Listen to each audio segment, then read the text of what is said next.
Ikalawang kabanata. Ang wastong pagtuturo. Ngunit ikaw, Tito, ituro mo ang naaayon sa wastong aral.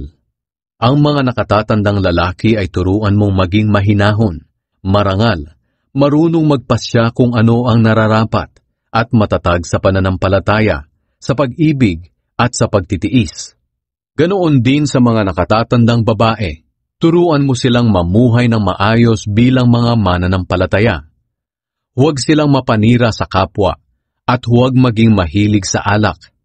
Dapat ay ituro nila ang mabuti upang maturuan nila ang mga nakababatang babae na mahalin ang kanilang asawa at mga anak. Marunong magpasya kung ano ang nararapat. Malinis ang isipan, masipag sa tahanan, mabait at nagpapasakop sa asawa, upang hindi mapintasan ang salita ng Diyos na ating itinuturo. Ganoon din, hikayatin mo ang mga nakababatang lalaki na magpasya kung ano ang nararapat. Magpakita ka ng mabuting halimbawa sa lahat ng bagay. Maging tapat ka at taus-puso sa iyong pagtuturo. Tiyakin mong tama ang iyong pananalita at walang maipipintas dito, upang ang mga sumasalungat sa atin ay mapahiya, dahil wala silang masabing masama laban sa atin.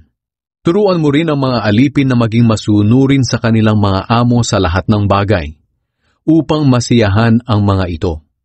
At huwag silang maging palasagot. Huwag din silang mangungupit sa kanilang amo, kundi ipakita nilang sila'y tapat at mapagkakatiwalaan.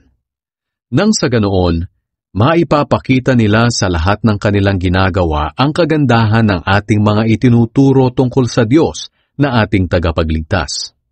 Sapagkat ang biyaya ng Diyos na nagbibigay ng kaligtasan ay inihayag na sa lahat ng tao.